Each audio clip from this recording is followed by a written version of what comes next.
All right, ladies and gentlemen, welcome back to the channel. We're talking Kansas City Chiefs training camp day 2. Told you we're going to be covering it every single day, so stay tuned. Apparently, a lot of today was focused on Xavier Worthy, so keep in mind the veterans are going to be reporting relatively soon.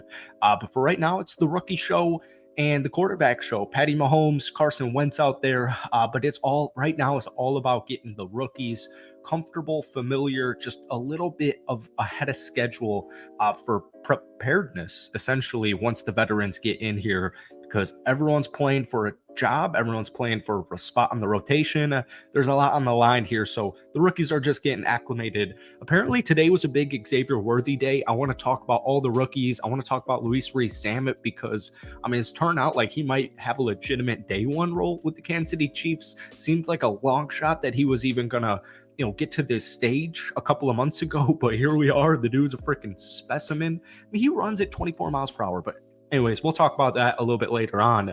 So this is a tweet here from Adam Teacher.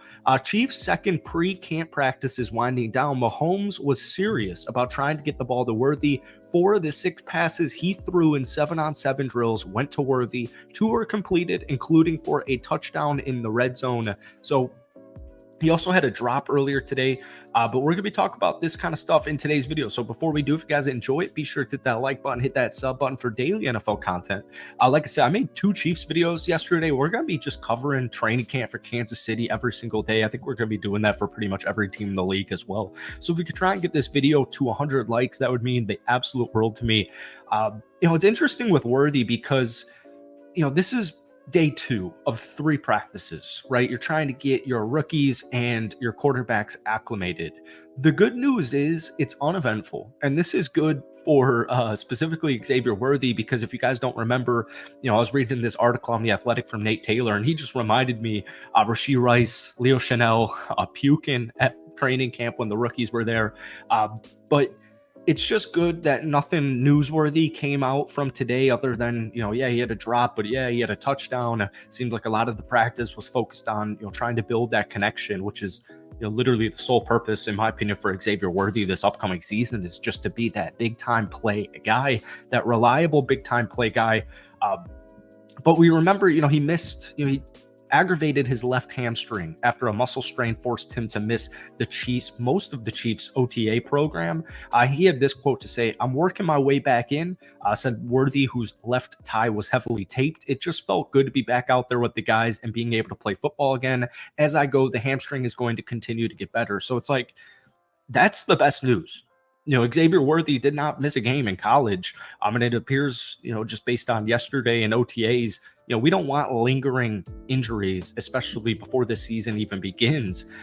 But here we had this quote here from Patrick Mahomes. I mean, there's no easing, Mahomes said of Worthy on Tuesday. He's got to be ready to go. We've got a lot of competition on this offense. Xavier got a lot of mental work in during OTAs and minicamp, but it's time to go now. Y'all saw with Rashee last year and some of the throwing up days he had. We're going to push you to the limit and prepare yourself to be ready for the season. Then we heard rookie Jaden Hicks, who Coach Steve absolutely loves. We're going to talk about him in just a second. He made a few good catches, so it's exciting to see him out there.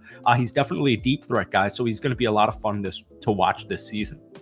So, basically, when he was injured, he was just next to Matt Nagy, the offensive coordinator, just kind of learning the plays, learning all that stuff. And he said this: "In college, I've never missed a game. Having that injury, it's frustrating, but I got the chance to learn and get better in a different way, learning the playbook." So we could talk more Xavier Worthy towards the end of the video if we have time, but let's move on to Rees, because Rees is Louis Rees-Zammit joined the franchise right on a 3-year contract via the NFL's International Player Pathway.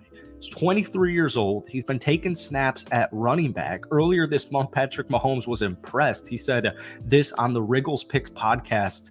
He was amazed how quickly he had adjusted to football. These were some quotes from Patrick Mahomes on LRZ. "He can catch. It looks different. He catches it like a rugby ball, but he's been playing at running back plus a lot of special teams. He just never drops it. The best part about it is he works his tail off. He understands he needs to get better. The athletic ability is unreal. He runs 24 miles per hour. My boy is fast." I mean, this dude's running 24 miles per hour. I'm not saying he's not going to take over Isaiah Pacheco's job, but I would just say it would be surprising to me if he was not literally running up with that 24 mile per hour speed, the depth chart right now. whether that's running back, whether that's a role on special teams. When you have these big time players, these intriguing physical specimen athletes, you got to find ways to put them on the field. And as long as LRZ, we talked about this in yesterday's video, as long as LRZ can just keep it clean, as long as fumbles are not an issue, as long as drop passes are not an issue, if he's good at blocking and if he's good at catching and he's good at doing all of the little things, he will make the 53-man roster and he will have a role at some point in the season, regardless of where he is on the depth chart, because it's football. It's a 17-game season, regular game season. It's an 18-week season. Like they're preparing for a three-peat.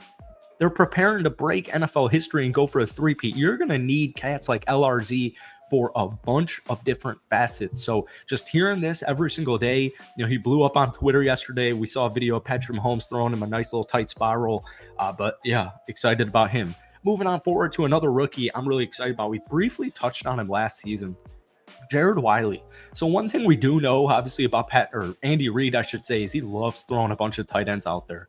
Now, on the tight end the tight end depth chart, obviously Travis Kelce, you have Noah Gray, and you also have Irv Smith Jr. Briefly mentioned Irv yesterday. He just, he's with Cincinnati last year. There was nothing there. He was with Minnesota, first round tight end drafted out of Bama. There just hasn't been much there in his NFL career. Jared Wiley's a name to just keep an eye on because he played a lot in college football. He played 5 years of college football, started 3 seasons at Texas, then his final 2 seasons at TCU. Last year, career year, 47 catches, 520 yards, averaging 11 yards per catch, 8 total touchdowns. I did some digging on TCU's offense. Jared Wiley was almost wide receiver 1, and he's a tight end. So TCU, this isn't the same TCU from a couple of seasons back. They don't have consistent, solid quarterback play, but I thought it was interesting to note that Jared Wiley was one of the best receivers. Like literally, I think it was ranked 3rd, but it was by a matter of less than 50 yards. No TCU receiver at any position had more than 600 receiving yards last season. Once again, Jared Wiley had 520 on 47 catches. So the future of tight end, playing behind Travis Kelce, could be something great to watch here. Kingsley also battling the left tackle position. I did want to talk about Jaden Hicks as well because Coach Steve absolutely loves him apparently. And I know the Chiefs secondary is completely loaded, but once again, guys get injured, and you're going to rely on pretty much all of these rookies that you drafted at some point in the regular season, even if it's just for one freaking snap. So that's it for today. Hit that like button, hit that sub button for daily NFL content. And right now, pretty much daily Kansas City Chiefs videos. Let me know if you guys are enjoying these. Let me know, who are you most excited to see in preseason action? Could be anybody on the roster once we begin that in about 3 weeks. Thank you guys for watching. We'll see you later tomorrow or maybe even later today. And yeah, peace.